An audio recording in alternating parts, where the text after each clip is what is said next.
Once upon a time, deep in the heart of the lush, green forest of Sierra Leone, there lived a tortoise named Komba.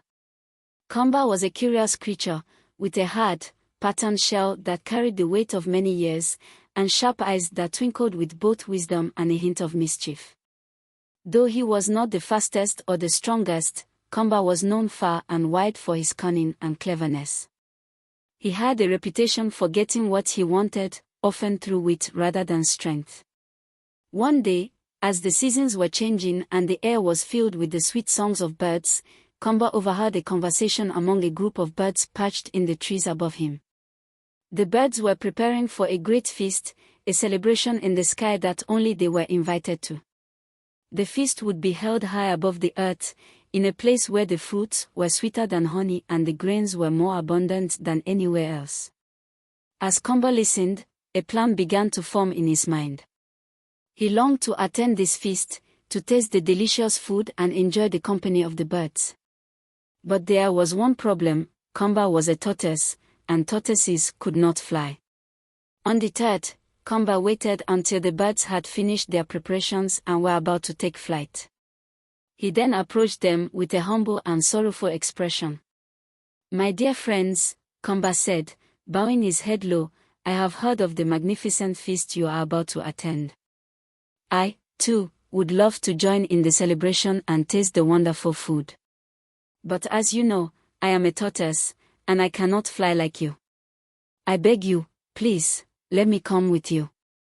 I promise to be no burden, and I will bring great joy to your gathering with my stories and wisdom." The birds looked at one another, their hearts softening at Komba's plea. They knew of his cleverness, but they also knew that he could be entertaining company. After a brief discussion, they agreed to take him with them. Each bird plucked a feather from its wing and gave it to Komba. The clever tortoise then attached the feathers to his limbs and back, crafting makeshift wings for himself. When he was done, he looked quite ridiculous, but the feathers held him aloft when the birds took flight. With great effort, Komba flapped his new wings and rose into the sky alongside the birds. They soared high above the treetops, higher than Komba had ever imagined he could go. Below them, the world seemed small and distant, and Komba's heart swelled with excitement and pride. He had done it, he was flying, and soon he would be at the grand feast. When they finally arrived at the feast in the sky, Komba was overwhelmed by the sight before him. The tables were laden with the finest fruits, the richest grains, and the most succulent meats. The air was filled with the aroma of delicious dishes, and the sound of joyful chatter and laughter echoed all around. Komba's mouth watered at the thought of the feast he was about to enjoy. But Komba was not only clever, he was also greedy. As he looked at the food spread out before him, he came up with another plan. "Dear friends," Komba said, addressing the birds, "since you were so kind to bring me here, I think it is only fair that I introduce myself to the host of this feast. In my culture, it is customary for each guest to adopt a new name when attending such a grand event. I will call myself all of you for this occasion." The birds, not suspecting any trickery, agreed to Komba's suggestion and each chose a new name for the feast.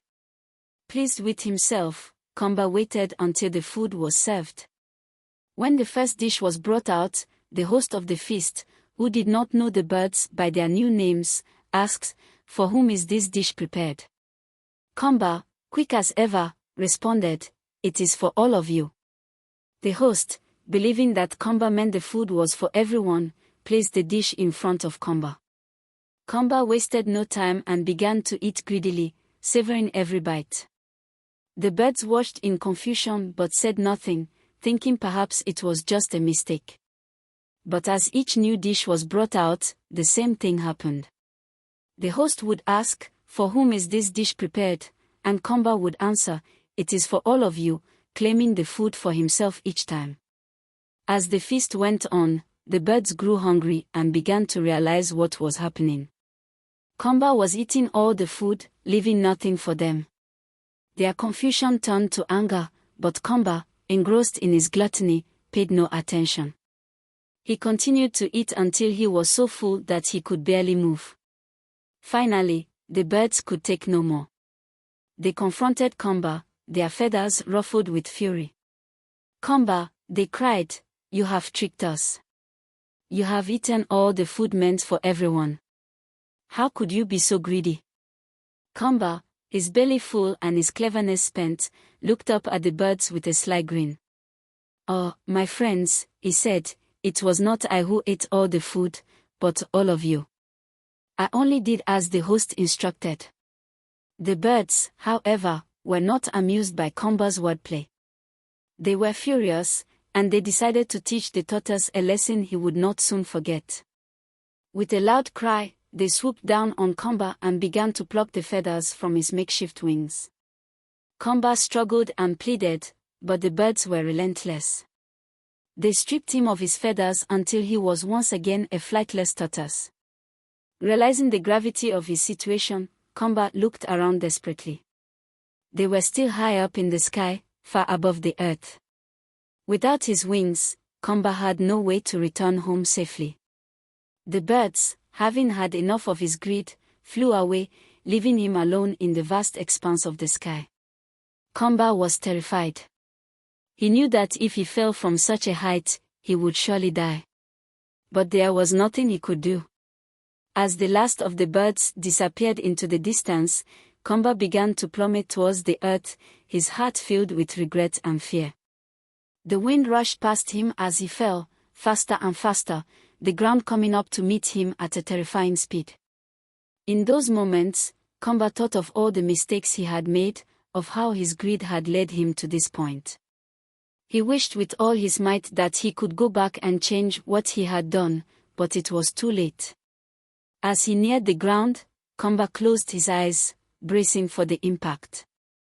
But instead of crashing into the earth, something miraculous happened.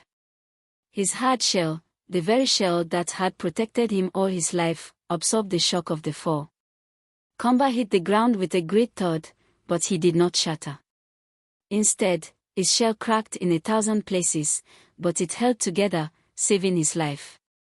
Komba lay on the ground, dazed and in pain, but alive. He slowly opened his eyes and looked around. He was back in the forest, the very place where his journey had begun. The sky above him was calm, the birds long gone, and the feast a distant memory. Komba realized how close he had come to losing everything, and he vowed never to let his greed get the better of him again. From that day on, Komba was a changed tortoise. He no longer sought to outwit others for his own gain, and he learned to be content with what he had. His shell, though forever marked by the cracks from his fall, became a symbol of the lesson he had learned, the dangers of greed and the importance of humility. And so, the story of Komba, the tortoise who tricked the birds, was told and retold by the Mende people. It served as a cautionary tale for generations, reminding all who heard it that greed can lead to great falls, and that it is better to share and be content than to take more than one needs.